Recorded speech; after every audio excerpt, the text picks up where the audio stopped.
President Trump spoke before the UN General Assembly today. He decried globalism and advocated patriotism. He spoke openly about Iran's support of terrorism and boldly called on China to stop its unfair trade practices. Will the nations of the world listen to the warnings of the president?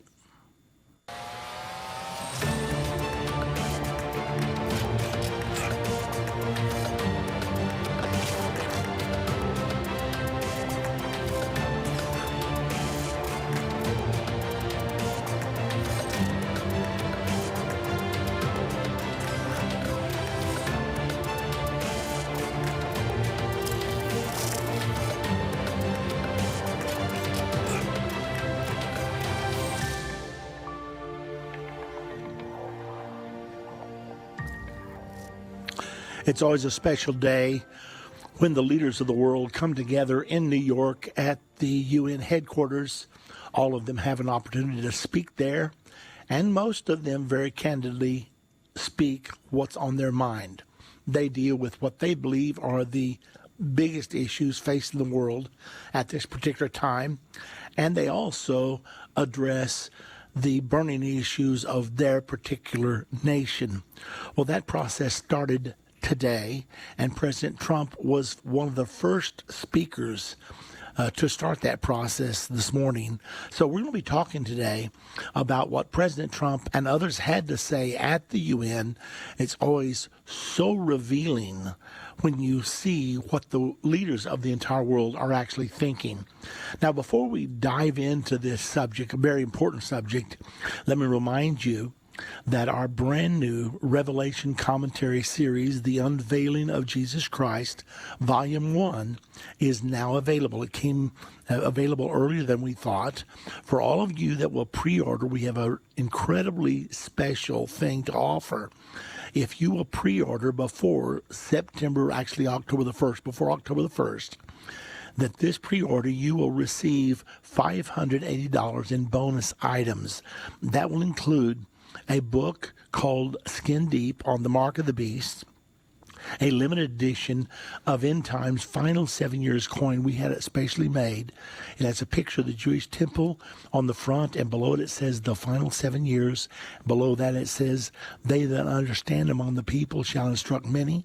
On the opposite side, it has the U.S. eagle lifting up the Star of David, depicting America protecting Israel in the end time. Below that it says Revelation 12:14, where it actually indicates that America will defend Israel. Beside that, you will get other DVDs, The Miracle Called End Time, ISIS in Bible Prophecy, Understand the End Time Introduction, which covers the entirety of the Understand the End Time. Now, all this is worth $580. You get all of that for free as a bonus if you pre-order the Revelation Volume 1. You can do that today, and the number to go to is 1-800-END-TIME, 1-800-363-8463, or you can go to endtime.com/rev, and there you can place your order. So you get all these bonus items, plus you're going to receive the 10 DVDs plus my hardback book, Revelation, The Unveiling of Jesus Christ. The book alone, I'm just so excited about it. I think you're going to really enjoy it. So don't miss out. Now, we have a total of 500 of these bonus offers, so don't miss out. Pick up the phone right now. Give us a call, 1-800-END-TIME, or go to endtime.com/rev. And we're so excited. There's nothing ever produced like this before. There are things in this Revelation commentary that, I've never written down anywhere before, so I think it's going to be a great enjoyment to you and also a great benefit to you. All right, well, we're going to dive right in and start talking about what happened at the United Nations today. Now, the UN General Assembly, it was founded in 1945. It was founded at the close of World War II, and the goal was that it would stop all war. The League of Nations had been founded after World War I by Woodrow Wilson. However, it didn't survive, and therefore it did not stop war. Instead, we had the world's greatest war, World War II. Well, after World War II, the United Nations was formed with the attempt to stop war from ever happening again. The ultimate goal of the United Nations was to form a one world government. That's actually the meaning of the name. I'll never forget when I was a junior in high school, I was taking a course in American history, and when we got to the last chapter, I was pretty taken aback by it. I didn't know much about the United Nations. I didn't know much about history. I was just a kid in school trying to get through, and history was not one of my favorite subjects. But the title of the last chapter was United Nations, Mankind's Last Hope for Peace. Well, that's a pretty big title, and that's the way they were selling the United Nations to us young, impressionable young people. And I'll never forget it. As a matter of fact, a few years ago, I went out and looked up that history book and bought a copy of it because I wanted it for my library. Nevertheless, that's where we are right now. The United Nations is deemed to be mankind's last hope for peace. Sorry to say, it's not going to work. It is going to fail.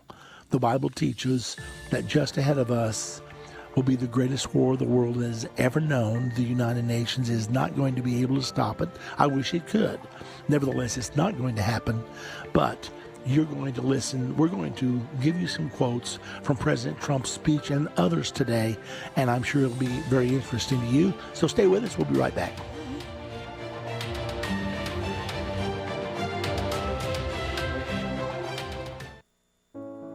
We've seen Bible prophecy fulfilled like never before. From the halls of the United Nations to the Temple Mount in Jerusalem, Endtime Ministries continues to reveal the Bible prophecy in the news headlines around the world every day. Whether it's through our broadcast or online at our Jerusalem Prophecy College, your gifts enable us to put vital materials in the hands of those who need it most. Because of you, we continue to replace fear with faith in the hearts of Christians around the world. We will continue to see prophecy come to pass at an even swifter pace. We need your support. Your donation of any amount enables us to continue to broadcast and be a voice in the ever-growing censored media. To become a partner or give a one-time gift, visit endtime.com or call 1-800-END-TIME right now. That's 800-363-8463. Go online now. Visit endtime.com. Have you had a longing to visit the cities where Jesus healed, ministered, and taught every day? Judy and I would like to invite you to travel to the wonderful land of Israel. Experience the Word of God in vivid color while walking down the roads of the Holy Land with us.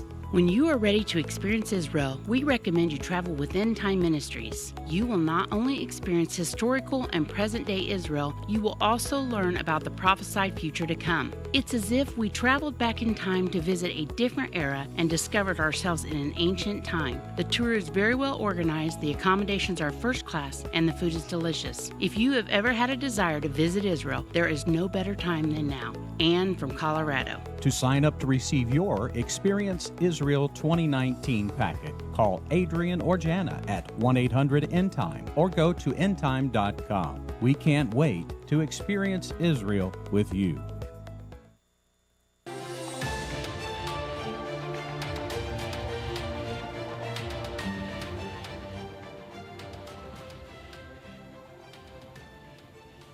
Well, as President Trump began his speech today before the United Nations, I was rather taken aback because President Trump was very solemn. He was low-key. He was almost totally operating off of his teleprompter. So it was a little bit of a departure. You're used to seeing President Trump at his rallies, and he is just speaking off cuff and rebel rousing and all. Well, nothing like that today. It was as though President Trump felt the weight of the moment and the unique position of the United States of America. So he was being very solemn and he was being very responsible. He began by talking about the successes that America has had. He talked about the fact that we're the world's number one economy, we're the world's number one military. He pointed out to the world that our economy was booming, that we had the lowest unemployment rate in many, many years, that we had the lowest unemployment rate among African Americans ever. We had the lowest unemployment rate among Hispanics, among Asian Americans ever. So he was pointing out these great successes. And of course, one reason that was somewhat important is because that's not happening in the economies around the world. The opposite is happening with some of them. So he was simply pointing out some of the achievements. He also pointed out that America is spending tremendous amounts of money on military. He said we don't want to ever use this unprecedented military might, but if we have to, we have it so that we will be able to. So he sort of laid the foundation, and then he began to address one problem after another, and I'm not necessarily taking them in order, but he singled out Iran for criticism. He talked about his withdrawal of America from the treaty that the 5+1 had made with Iran back in 2015. He said he was pulling out of it because the deadline was so short they would soon be able to have nuclear weapons. And then he also talked about levying tariffs and also sanctions against Iran. And he said he was doing this because Iran was the world's number one purveyor of terrorism around the world. Now, ladies and gentlemen, I hope that you know that that is not simply an accusation. That is true. Iran, ever since Iran took over ever since the Islam terrorists took over in Iran, they have steadily promoted terrorism, whether it is with Hamas in southern Israel or Hezbollah in northern Israel in Lebanon, or whether it's the Houthis in Yemen. Iran has been a steady purveyor of terrorism. Besides that, at many of the official rallies, I'm talking about the governmental-led rallies, you'll have chants like death to America, death to Israel. America's the big Satan, Israel is the little Satan, and so they talk about these things openly. Well, you know, Israel learned that if someone threatens to destroy you, you better pay attention. Adolf Hitler did it, and nobody paid attention. But now then that Israel had to experience the horrible Holocaust on the 6 million Jews that were put to death by Adolf Hitler, they don't take those kinds of threats lightly anymore. And, of course, they should not. So President Trump was pointing out some of the activities of Iran, the fact that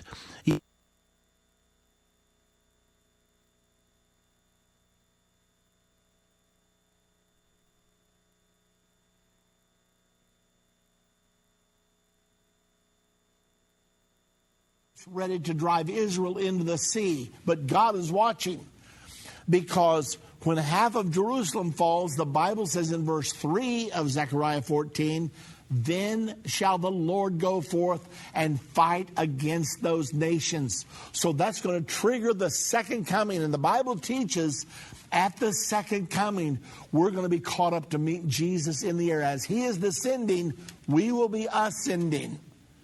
Let's look at another account that illustrates this. This is from the famous prophecy chapter, Matthew 24, the most famous prophecy chapter in the entire Bible. In Matthew 24, verse 29 through 31, here's what we learn. Immediately after the tribulation of those days shall the sun be darkened, and the moon shall not give her light, and the stars shall fall from heaven, and the powers of the heavens shall be shaken. And then shall appear the sign of the Son of Man in heaven, and then shall all the tribes of the earth mourn, and they shall see the Son of Man coming in the clouds of heaven with power and great glory. And he shall send his angels, listen to this close, he will send his angels with a great sound of a trumpet, and they shall gather together his elect from the four winds, from one end of heaven to the other. Now, that's another account of the rapture. It happens at the last trump. It happens at the second coming. Then Jesus went on to say in verse 37 of this 24th chapter concerning his coming with the sound of a trumpet. Listen to what he said in verse 37. But as the days of Noah were, so shall also the coming of the Son of Man be. For as in the days that were before the flood, they were eating and drinking and marrying and giving in marriage until the day that Noah entered into the ark. In other words, it was business as usual. People were living their lives. Little did they know that they were on the brink of total annihilation.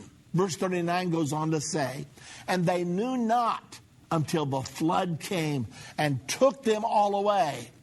So shall also the coming of the Son of Man be. So what's it going to be like? Verse 40 tells us, then shall two be in the field. They're going to be out working in the field, plowing, disking, whatever. Two shall be in the field.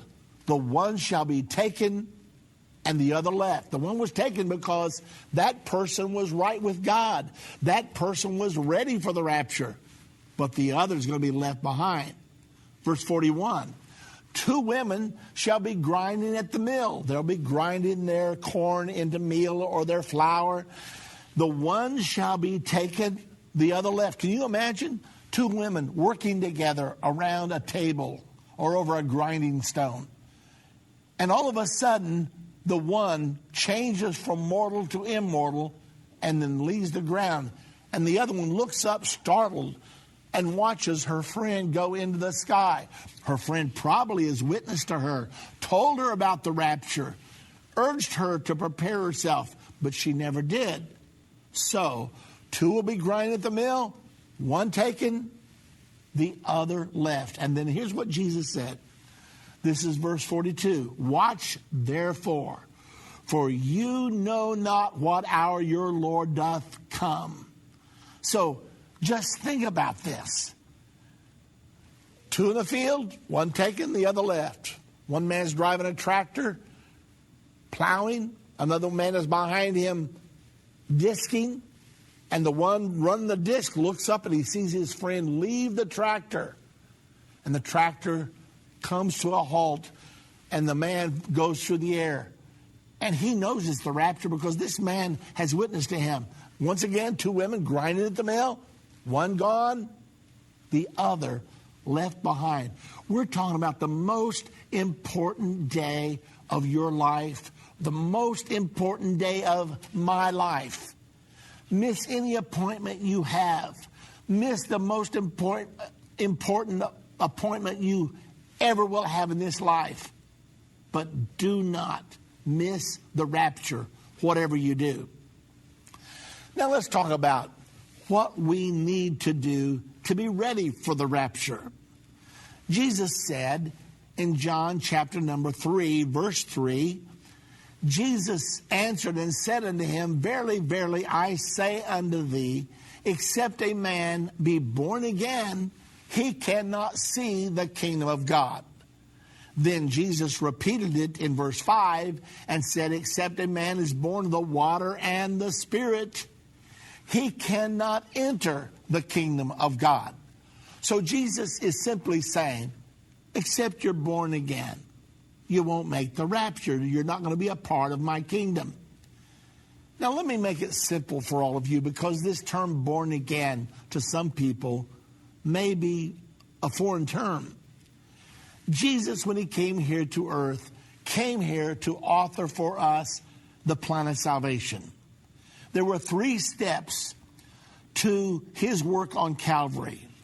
He died, he was buried, and he rose again. It's called the death, the burial, and the resurrection of Jesus Christ. Now think about this. Jesus is the one that authored the term born again.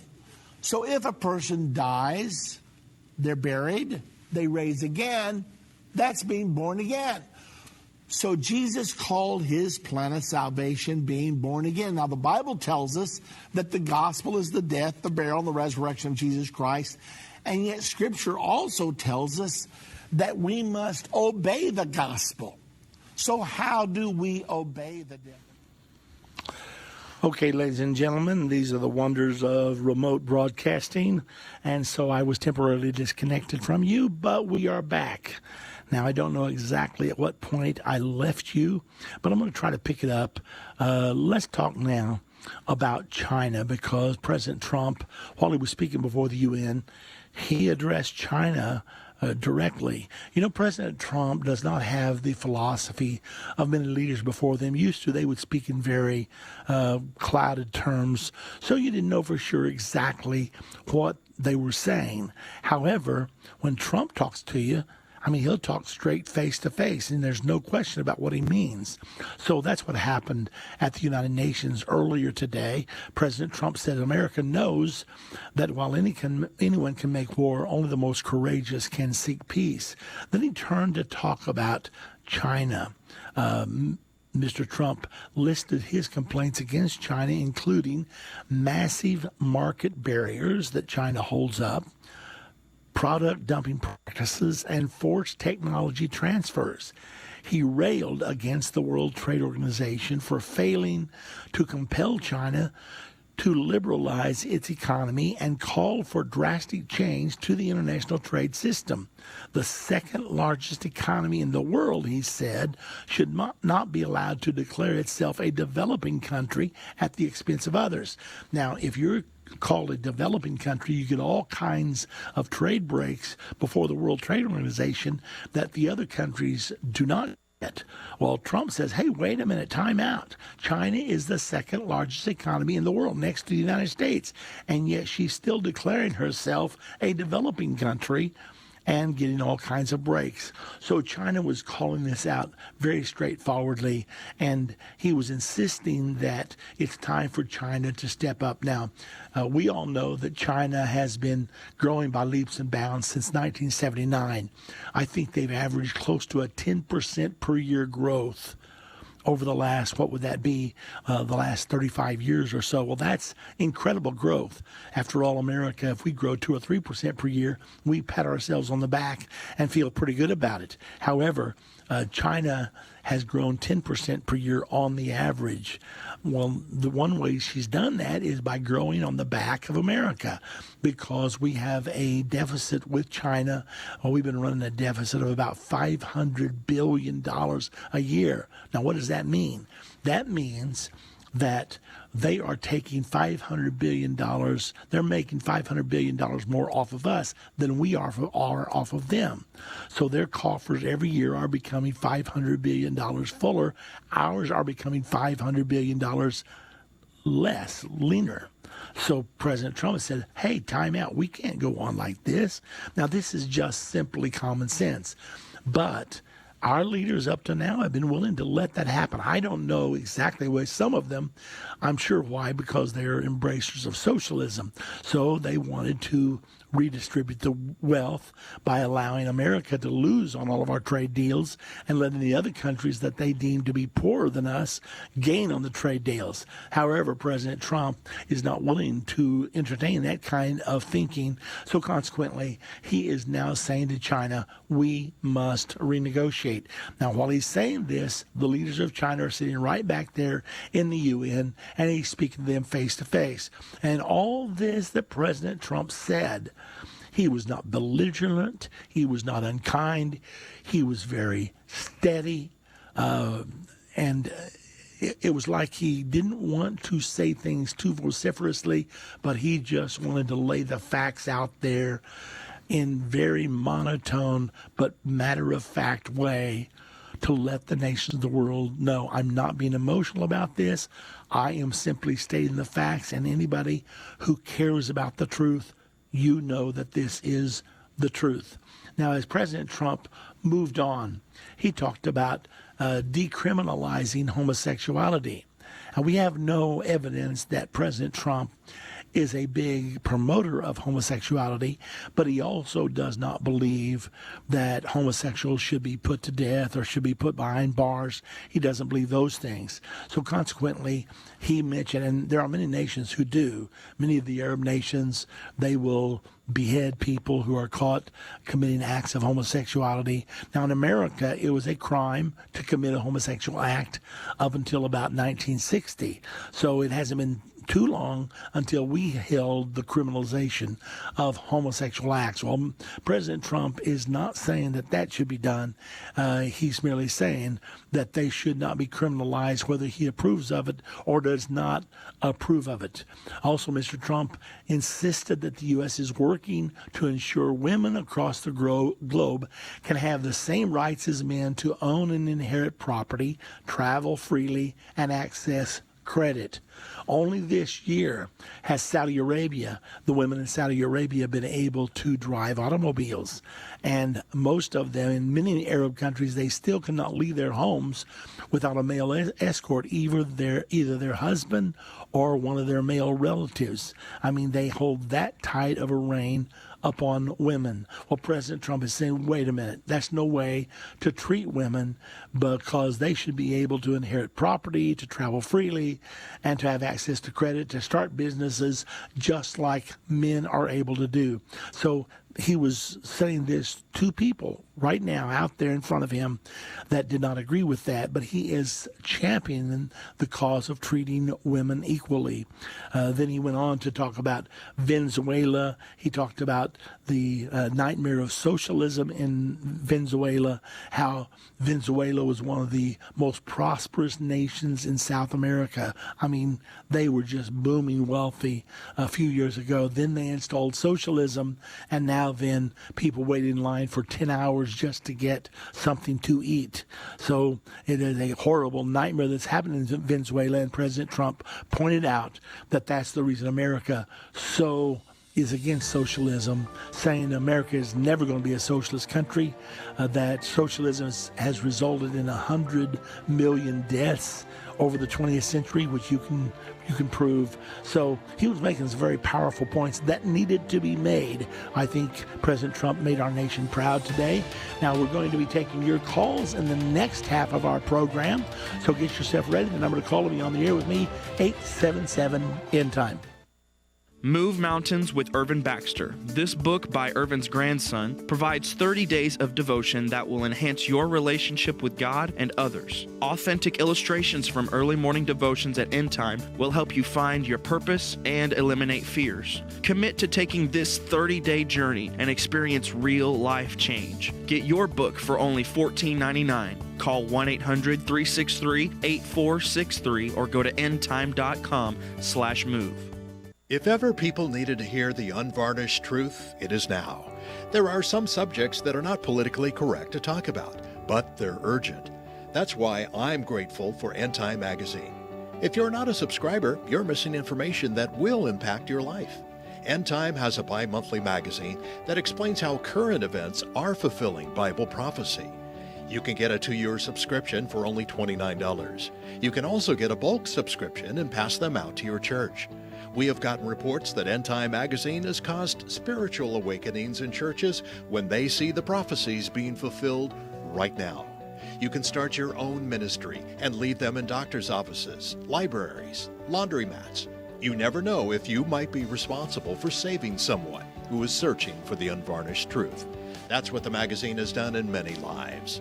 Call 1-800-ENDTIME. That's 1-800-363-8463 and get your subscription today. If your station only carries the first 30 minutes of End of the Age, go to endtime.com and click the watch button to continue today's broadcast. You can also finish up later by clicking the archive button.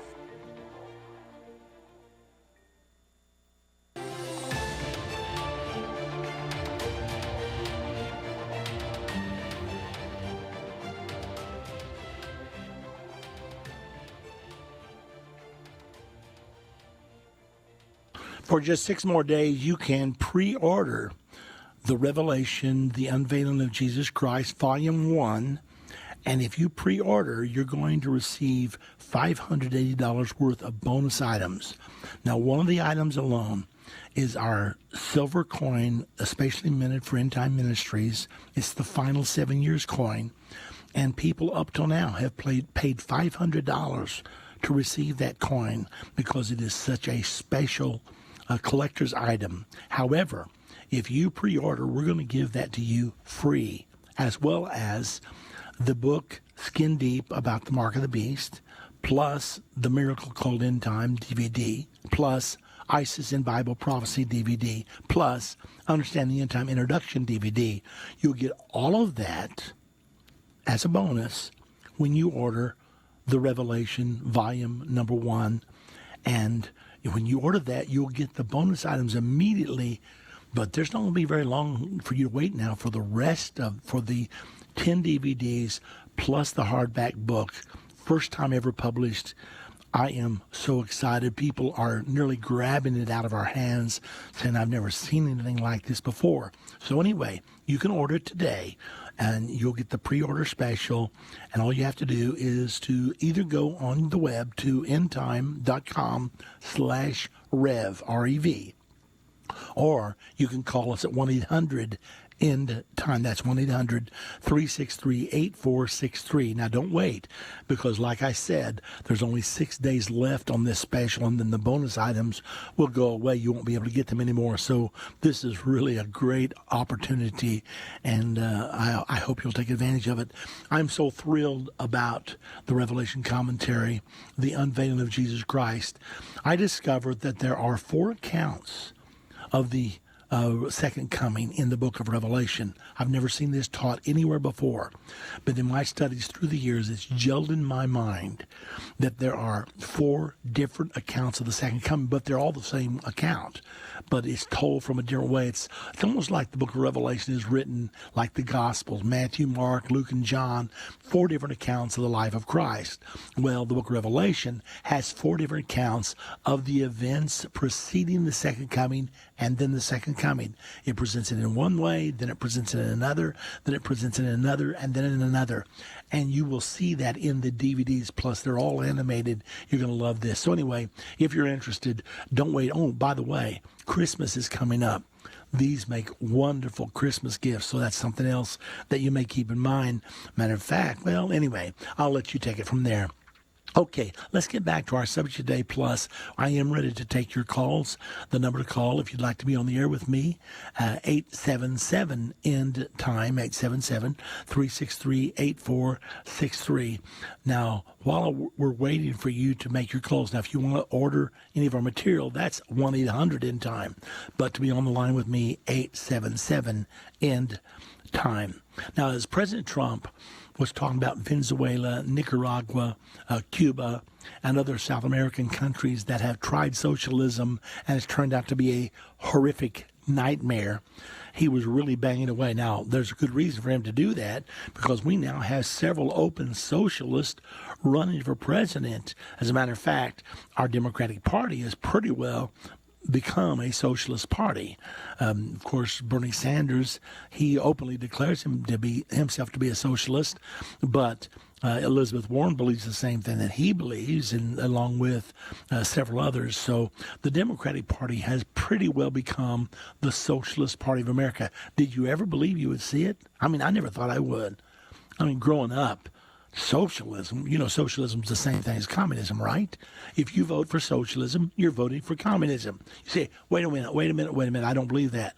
All right, tell me the name of the union that Russia was a part of before the collapse of 91. Now, of course, it's the Union of Soviet Socialist Republics. The Union of Soviet Socialist Republics. They were all socialist. So they were communist. Do you realize that in Karl Marx's Communist Manifesto, he never used the word communism one time? I've read it. He always called it democratic socialism. But of course, that's the tactic of the communists.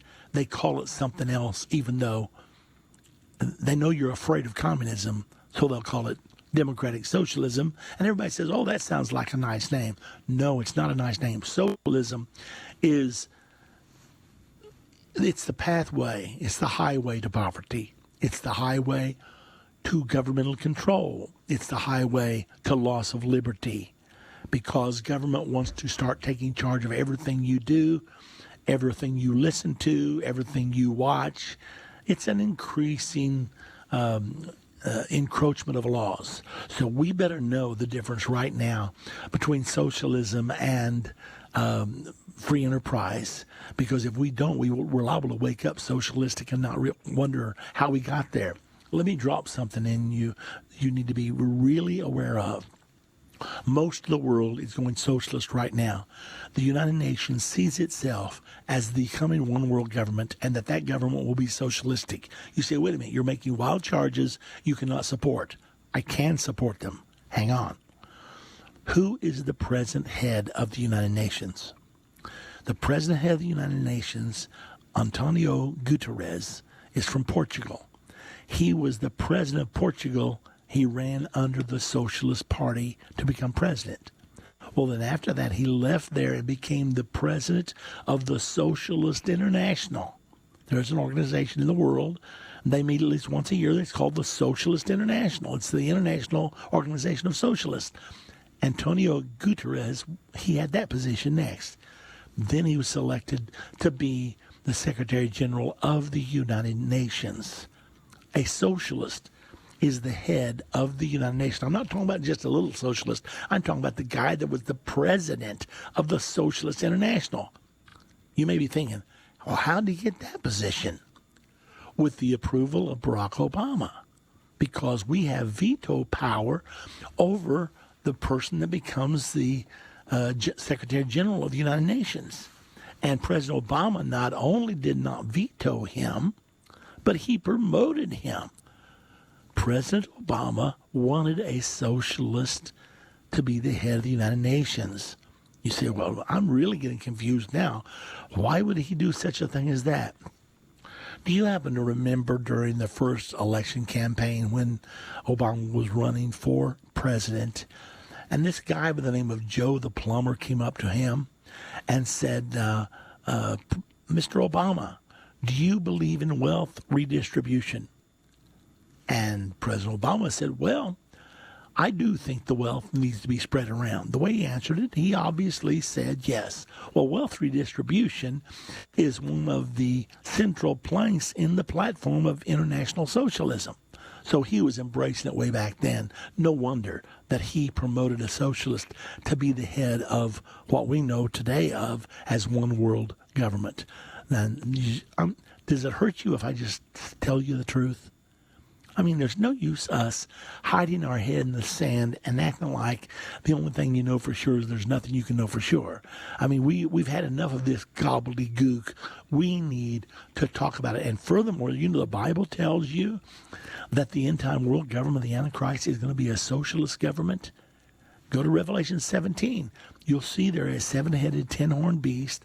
A beast in Bible prophecy always represents a nation or a kingdom.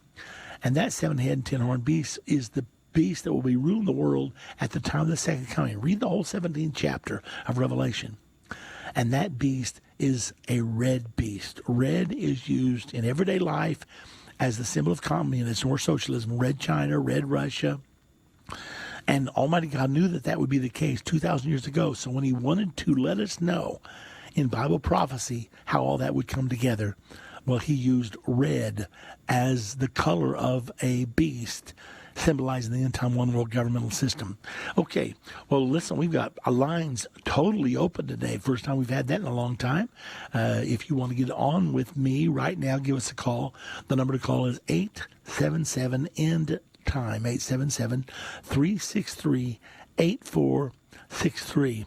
While you're dialing, President Trump addressed the open borders issue because the United Nations loves open borders. They want a world without borders.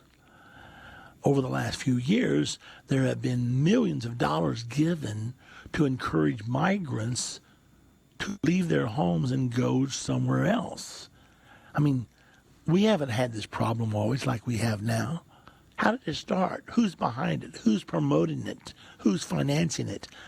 I mean, most of us couldn't just leave our home and say, I'm going to move to England and spend the next 6 months to a year with no income trying to get to England. Somebody's got to be funding all that, and they are. So anyway, President Trump was speaking about the open borders, and he was talking about what a cruel and evil policy it was. He said, 1 out of 3 women who leave their homes and make their way to America are sexually assaulted on the way. 1 out of 3. Think about that. It's absolutely horrendous. Now, he says the United States is not going to tolerate illegal migration, and now then Mexico is willing to help us to stop this, and the illegal immigration is going way down. Now, we're not against legal immigration. Just like you would not be against helping someone if they were in need, you may take them into your home. But if somebody just walks in your home, you come home from the grocery store and there they sit in your living room and say, hey, I'm moving in with you. And by the way, I expect to eat free and I want to use your washing machine and I want to use your automobile. If you wouldn't stand for that, obviously. Well, that's what illegal immigration is. But legal immigration, yes, we care about people that have a real need to come here. But as far as them just moving in illegally, that's a whole another subject. Now, a lot of people, they cloak all of this in a guise of social justice. Beware of social justice. I know it's been pushed by a lot of people, including the present Pope. He loves to talk about social justice. Beware. You want to know what social justice is? Socialism. Period. He believes taken away from you and given to whoever he thinks he needs to give it to. That's what they call socialism or social justice.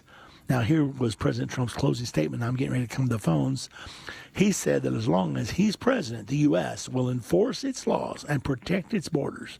Anyone who enters illegally, he said, will not be allowed to stay. All right, it's time to go to the phones now. And Bob is calling from Texas. Hello, Bob. Hello, Pastor Baxter. How are you today? Oh, I'm doing just fine. Thank you. First thing I'd like for you to do is say a prayer for our area. I'm in Orange, Texas. We were hit by Imelda, and we have a lot of people in their flooded homes. My daughter was flooded out, too, so we're busy doing all that. But I had a prayer would be wonderful for the area if you have any time to do that. And I had a question about cremation, Pastor. All right. There seems to be a big controversy among some of whether cremation keeps you out of heaven or not. Can you expound on that? You know, Bob, the best policy is to find what it says in the Bible. If the Bible says something against cremation, then we should be against it. If it does not, then we should not. I want to address this a little bit more. I hear that we're right up against a break, so I'll talk a little bit more about this as soon as we get back, and I want to put your mind totally at ease. So stay with us. We'll be back in just a moment.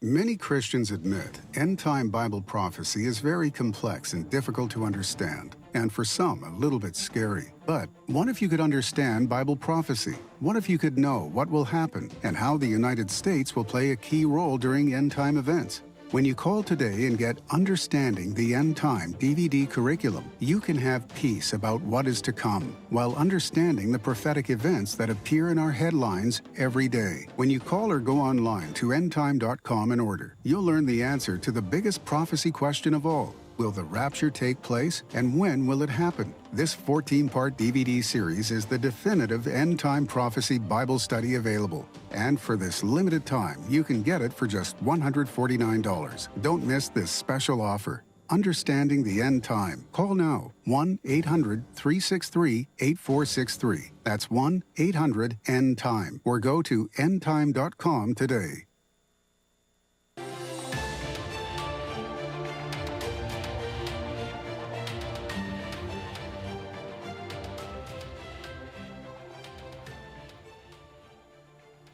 Just before our break, Bob from Texas called about cremation. Are you still with me, Bob? I am.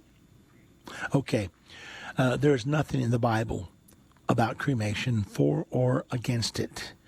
Now, the people who probably would be against it think that people are being cremated to try to avoid the great day of judgment. Now, if a person wants to be cremated because they don't think they're ready to meet God, then that's the wrong motive. But there are many people that have burned up in cars, they burned up in houses, people who were saved. So, no, there's nothing against cremation unless your motives are wrong, because the Bible teaches that in the resurrection, we're not going to have the same body we have now. In 1 Corinthians chapter 15, it says the first body we have will be a physical body, earthly, but the next body we have will be an eternal body. So, just matter of fact, the Apostle Paul used the example that if you put a grain of corn in the ground and then it grows up, you don't eat that grain on your table 90 days later when you're having roasting ears, because that grain produces a new stalk and a new grain. He says that's the way your body is. The same body that goes down and decays is not the one that raises up. That's merely the seed that will determine whether that next body rises to eternal life or eternal damnation. So, no, there's nothing wrong with cremation unless a person's wanting to be cremated to avoid the resurrection. Now, and because being cremated won't avoid the resurrection anyway, but a lot of people are being cremated today because it's a lot less expensive than burial. Personally, I don't care for cremation because I like the dignity of a funeral and a burial, but to say there's something wrong with it, there's nothing in the Bible against it. Yeah, I searched and was trying to find references in the Bible to it, because there have been people that have told me things like this. I'm like, well, I don't understand. What if Billy Graham was in a house fire? Would God keep him out of heaven because he burned? I mean, that doesn't make any sense to me. Yeah, you're absolutely right. It's not in the Bible, and we don't need to add things to the Bible or take away things from the Bible. God gave us the Bible as our guide, and we can really depend on it. So, no, there's nothing wrong with cremation. Unfortunately, many are doing that. They're adding to or they're taking away from the Bible, Pastor. And thank you so much for answering the call. And like I said, please pray for our area. Yeah, we sure will. And I'll ask all of our listeners out there, do remember the area of Orange, Texas. They were terribly hit. I think there was rain up to 4 feet in a matter of just a couple of days. So that kind of rain can really destroy a lot of things. So please do pray for the area of South Texas. We appreciate it very much. To be on the air with me, the number to call is 877 Endtime. Something else I wanted to bring up to you, because I know everybody's intensely interested right now in what's going on in Israel. Well, Netanyahu and Benny Gantz, those are the two heads of the two biggest parties. They met together for 2 hours yesterday. Their negotiating team met together again today, and then Netanyahu and Gantz are going to meet together with Rivlin again tomorrow. Now, Netanyahu has told his allies that the most likely scenario is, if the current situation doesn't change, that Rivlin will ask either him or Gantz to form a government, probably Netanyahu. And then when he's not able to, then Gantz will be asked to form a government. He won't have enough votes to form a government. So they both are going to fail. Then Netanyahu believes that he will be asked again to put together a government, because after both fail, there's another 21 days when either of them that can put together a government can do it. So he would be asked again, and he believes the second round he will be able to succeed. Now, that's something that Netanyahu said, according to some of the MKs that are aligned with him. And then also, this report came out just before broadcast today that the Likud has offered Gantz an extended term as prime minister. According to this report, the Likud has offered the blue and white leader 3 years as PM if Netanyahu is allowed to be the PM first for 1 year. According to the proposal, Blue and White will waive the requirement to be prime minister first, and in return they will receive an extended term that may extend up to 3 years, while Netanyahu, who will serve first as prime minister, will settle for a short term, maybe even just 1 year. What's this about? Now, I think I know. I think Netanyahu wants to be first so that he can implement Trump's peace plan during that first year. Now, I don't know all the details about this, and I'm jumping to conclusions just a little bit, but it certainly looks that way to me. So I thought that was something very, very interesting that you would like to hear. And then a senior U.S. official says that the Trump administration will not probably unveil its peace plan right now until after they get a government, because there will be no use. Nobody can make those decisions for the government until they actually have a prime minister. So that's something else. Okay, let's get right on back to the phones now. Sherry is calling from Texas. Hello, Sherry. Hello, Brother Baxter. I wanted to ask about the leper with the 4 heads and the 3 rocks, and there's 1 head left. Could that be World War III with that?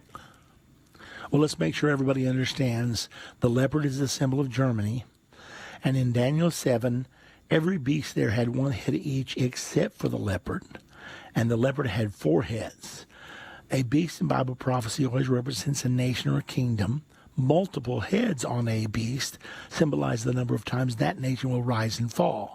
So Germany's had the First Reich, the word Reich means kingdom, the Second Reich, Hitler's famous Third Reich, and the Fourth Reich, which is rising right now. I actually have a book in my library titled The Fourth and Richest Reich.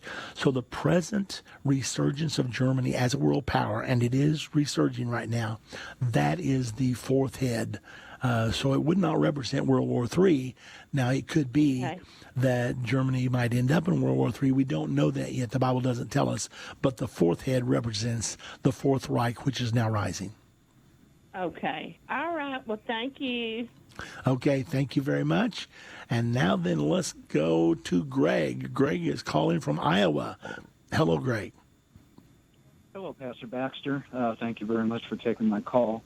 I just wanted to let you know that I really appreciate the message you're getting out to people to spread the truth. But thank you so much. I mean, of Jerusalem Bible Prophecy College, as well as going through a lot of your other materials, just sort of your Revelation package, and I just can't put it down.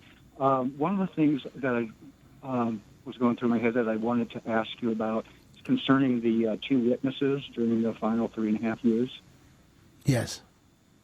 Could you tell me what some of the qualifications would be for these 2 witnesses? Like, what would their traits be? What would be some of the requirements for these 2 witnesses? Do you understand what I'm asking? Yeah, I think so. God's the one that's going to set the requirements. They will have to be true Christians. They will have to be true men of God. I think they'll be like somewhat on the par with the Apostle Peter, the Apostle Paul. Of course, you know, those were just normal men before God saved them, and then God saved them and made powerful preachers out of them.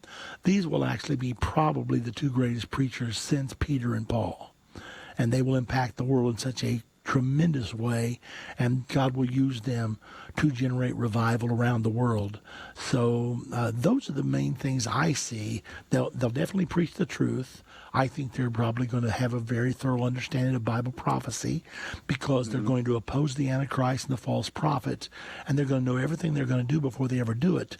So they're going to short-circuit the plans of the Antichrist and the false prophet, and that's the reason the Antichrist will hate them so bad, and also the people who believe in one world government, and that's the answer to the problems of the world.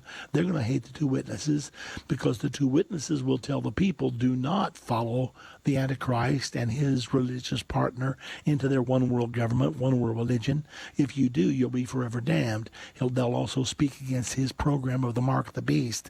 So the 2 witnesses will probably be very well informed on the prophecies of the Bible as well. Okay.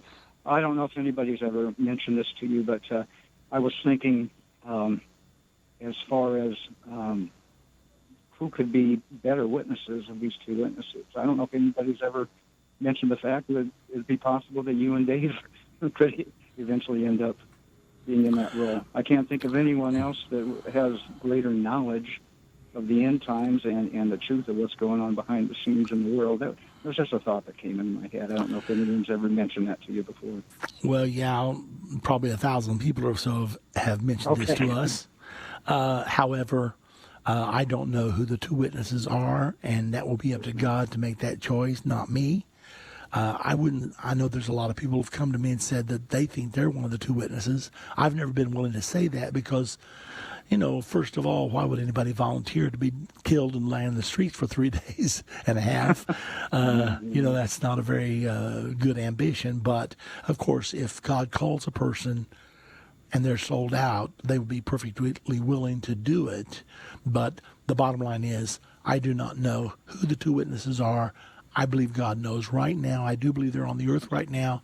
And I do believe that it will become obvious to us because we know they're going to come forward when the Antichrist is revealed, when he stands on the Temple Mount claiming to be Messiah and God. That's when the two witnesses will also be revealed. So I guess until 3.5 years through the final 7 years, I guess we'll have to wait and see who they are. Okay. Well, I just wanted to thank you again, you and Dave, for everything you're doing for the kingdom. And you be blessed with this faith. I appreciate it very much, Greg. And, by the way, Greg was mentioning that he is enrolled in the Jerusalem Prophecy College.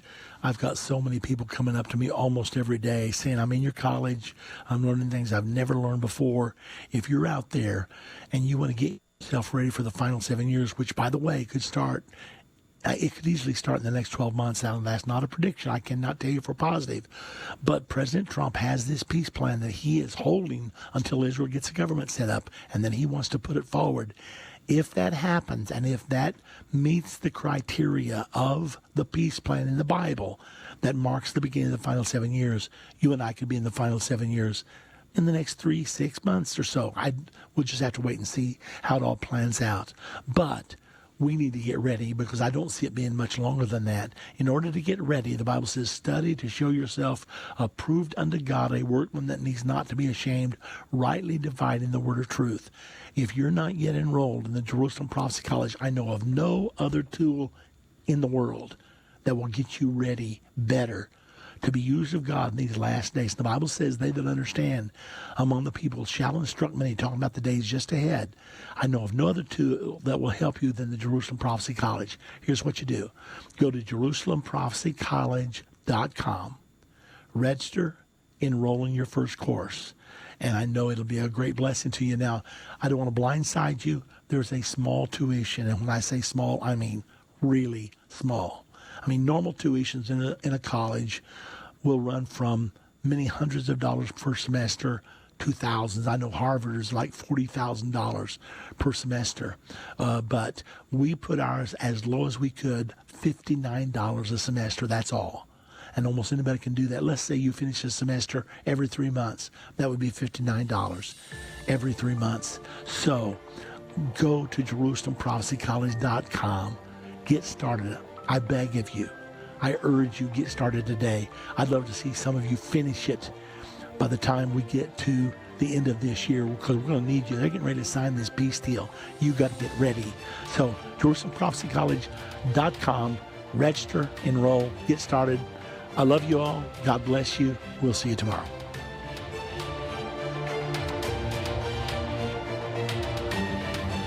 This has been End of the Age, brought to you by the faithful partners of Endtime Ministries. If you're not currently a partner with Endtime Ministries, or if you would like more information, we invite you to call us at 1-800-ENDTIME. That's 1-800-363-8463, or visit us online at endtime.com. Thank you for watching. If you liked this video, subscribe to our YouTube channel and like our Facebook page.